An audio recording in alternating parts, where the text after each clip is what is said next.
ज्ञान पुरुष है, भक्ति स्त्री है। पुरुष माया नगरी से तभी छूट सकता है जब वह परम वैरागी हो, किंतु भक्त से तो माया सहज ही छूट जाती है। काजल की कोठरी में कितना भी बचकर रहो, कुछ न कुछ कसौंस लगेगी ही। इसी प्रकार युवक युवती परस्पर बहुत सावधानी के साथ रहे तो भी कुछ न कुछ काम जागेगा ही। जिस प्रकार दर्पण स्वच्छ होने पर उसमें मुंह दिखलाई देने लगता है, उसी प्रकार हृदय के स्वच्छ होते ही उसमें भगवान का रूप दिखाई देने लगता है। ईश्वर को अपना समझकर किसी एक भाव से उसकी सेवा पूजा करने का नाम ही भक्ति योग है। कलयुग में और योगों की अपेक्षा भक्ति योग से सहज ही ईश्वर की प्राप्ति होती है। ध्यान करना चाहते हो तो 3 जगह हर्ष कर सकते हो, मन में, घर में, वन में। दुष्ट मनुष्य में भी ईश्वर का निवास है, परंतु उसका संग करना उचित नहीं।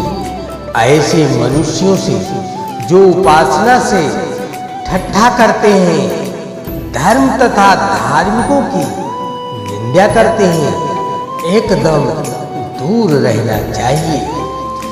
दूध में मक्खन रहता है पर मथने से ही निकलता है, वैसे ही जो ईश्वर को जानना चाहे वह उसका साधन भजन करे। एक ज्ञान बहुत ज्ञान अज्ञान होता है। ईश्वर साकार निराकार और क्या क्या है यह हम लोग नहीं जानते। तुम्हें जो अच्छा लगे उसी में विश्वास कर उसे पुकारो, तुम उसी के द्वारा उसमें पाओगे। मिश्री की डली चाहे जिस ओर से चाहे जिस ढंग से तोड़कर खाओ, मीठी ही लगेगी। उसी प्रकार मन सफेद कपड़े के समान है, इसे जिस रंग में डुबोगे वही रंग चढ़ जाएगा। मन को स्वतंत्र छोड़ देने पर वह नाना प्रकार के संकल्प विकल्प करने लगता है, परंतु विचार रूपी अंकुश से मारने पर वह स्थिर हो जाता है। हरिनाम सुनते ही जिसकी आंखों से सच्चे प्रेमास्त्र बह निकले वही नाम प्रेमी है। डुबकी लगाते ही जाओ, रत्न अवश्य मिलेगा। धीरज रखकर साधना करते रहो, यथा समय अवश्य ही तुम्हारे ऊपर ईश्वर की कृपा होगी। ईश्वर अपने आने के पूर्व साधक के हृदय में प्रेम, भक्ति, विश्वास तथा व्याकुलता पहले ही भर देते हैं। हृदय स्थिर होने से ही ईश्वर का दर्शन होता है।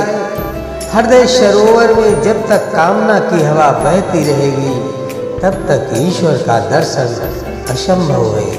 केवल ईश्वर ज्ञान ही ज्ञान है और सब अज्ञान है। भगवान भक्त के वश में है, वे अपनी ओर ममता और प्रेम चाहते हैं। जिसके मन में ईश्वर का प्रेम उत्पन्न हो गया उसे संसार का कोई सुख अच्छा नहीं लगता। जो प्रभु के प्रेम में बावला हो गया है, जिसने अपना सब कुछ उनके चरणों में अर्पण कर दिया है, उसका सारा भार प्रभु अपने ऊपर ले लेते हैं। संसार में आकर भगवान के विषय में तर्क युक्ति विचार आदि करने से कुछ फल नहीं। जो प्रभु को प्राप्त कर आनंदानुभव कर सकता है वही धन्य है। सभी मनुष्य जन्म जन्मांतर में कभी न कभी भगवान को देखे ही होंगे। जिसका मन रूप चुवक यंत्र भगवान के चरण कमलों की ओर रहता है, उसके डूब जाने या राह भूलने का डर नहीं। साधन की राह में कई बार गिरना उठना होता है, परंतु प्रयत्न करने पर फिर साधन ठीक हो जाता है। सच्चे विश्वासी भक्त का विश्वास तथा भक्ति किसी प्रकार नष्ट नहीं होते।